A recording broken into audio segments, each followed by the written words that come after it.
You are not behind. You just never got a manual. Nobody did. And the people who look like they have it figured out, they're also figuring it out. Just quietly and in different ways. Your 20s were supposed to be the time everything clicked. The decade you figured out who you are, what you want, and how to get it. Instead, they feel like everyone got a map, and somehow yours got lost in the mail. You're moving, you're tired, but the ground keeps shifting. And the worst part? You can't tell if you're behind or if this is just what it feels like. That feeling isn't a personal failure. It's a curriculum gap. Nobody teaches this, so today we will. 5 things nobody taught you about your 20s, not quotes, not motivation, actual frameworks, with actual steps you can use this week. By the end of this, you'll know exactly why you feel stuck, and exactly what to do about it. Stay until lesson 4. That's the one most people are doing wrong right now, without even knowing it. Here's what nobody says out loud. Most people in their 20s think they have a direction problem. They spend years trying to find the right career, the right path, the right answer. They don't. They have an identity problem, and direction without identity is just movement. When you don't know who you are, every road looks right, and every road feels wrong. You switch careers and feel no better. You move cities and bring the same problems. You change your goals every 3 months and wonder why nothing sticks. That's not a discipline problem. That's not a laziness problem. That's an identity problem. Here's the thing about identity. You don't find it. You build it. Through experience. Through paying attention to what lights you up and what drains you. Through doing things and noticing how they feel. Most people in their 20s skip this step. They go straight to the direction and wonder why it keeps changing. These aren't personality quiz questions. They're data collection questions. Your 20s are a decade of data collection about yourself. The people who skip this step spend the next decade building a life that fits someone else's idea of success. And then they rebuild at 35, which is expensive in every sense. Start there. 1 down, 4 to go. Lesson 4 is the one most people are doing wrong. Right now, without realizing it. Stay with me. Tell me if this sounds familiar. You spend 2 to 3 hours a day on your phone, not doing anything specific, just scrolling. You eat badly more often than not. You sleep at different times every day. You haven't exercised consistently in months. None of it feels like a big deal. Each choice is small. Each day is just one day. But here's what one day actually adds up to. Nobody wastes years. They waste afternoons, repeatedly. And here's where it gets interesting. Compounding works both ways. Compounding is not a money concept.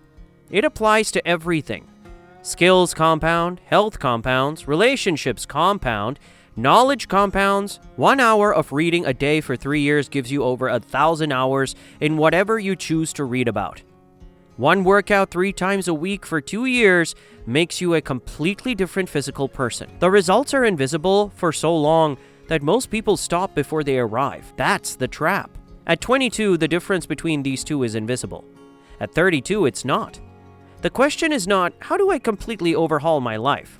The question is, what is one thing I can do for 1 hour a day that I'm not currently doing? Pick it, start it, don't stop when you can't see results. That's when it's working. Small, consistent, long enough. That's the formula. It's boring, but it works. You've heard be consistent before. I know, stay with me. Lesson 3 is the one nobody talks about, and it might be the most important one on this board. This one is uncomfortable. I'm going to say it anyway. Think about the 5 people you spend the most time with. Not who you want to spend time with, who you actually do. Be honest. Here's what research consistently shows. Behaviors are socially contagious. If the people around you are sedentary, you are more likely to be sedentary. If the people around you spend everything, you're more likely to spend everything. If the people around you treat ambition like it's embarrassing, you'll start to feel embarrassed for being ambitious. This is not a motivational problem. This is an environment problem. You're not lazy. You might just be in rooms where laziness is the default. You're not undisciplined. You might just be surrounded by people who have made peace with going nowhere. The environment shapes the behavior, not the other way around. This is why the same people who can completely change when they change their surroundings. It's not magic, it's design. You don't have to cut people off. You have to be intentional about who gets your time. your energy, and your attention. Your environment is designing you right now, whether you choose it or not. The only question is whether you're going to start designing it back. 2 more. Lesson 4 is the one most people are actively doing wrong right now, including probably you. Be honest with yourself for a second. How many times have you said this? I'll start when things calm down. I'll do it when I feel ready. I'll commit when I have more money, more time, more clarity, more confidence. I'll begin properly in January. That is a wall made of future conditions, and it will never be finished because there will always be another brick, another reason, another version of not yet. Here is what's terrifying about this. 10 years from now, you'll look back at this exact moment, this version of your life, messy, unfinished, uncertain, imperfect, and you'll call it the good old days because you were young, and it was alive, and you were in it, and you spent it waiting for the right moment. The feeling of readiness is a myth. Nobody who did something meaningful felt fully prepared beforehand. They felt scared, unqualified, uncertain, and they went away because the alternative, waiting, costs something too. It just costs it slowly, quietly, in a way that doesn't feel like a loss until it does. 1 brick. Push just 1 brick out this week. Name the thing you've been waiting to start. Give it a date. Not a perfect date, any date. The show has already started. Last one, and I'll be honest with you, this might be the most practically useful thing in this entire episode.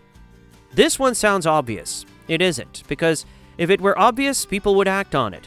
Most people in their 20s play it safe. They stay in the comfortable job because the uncomfortable one feels risky.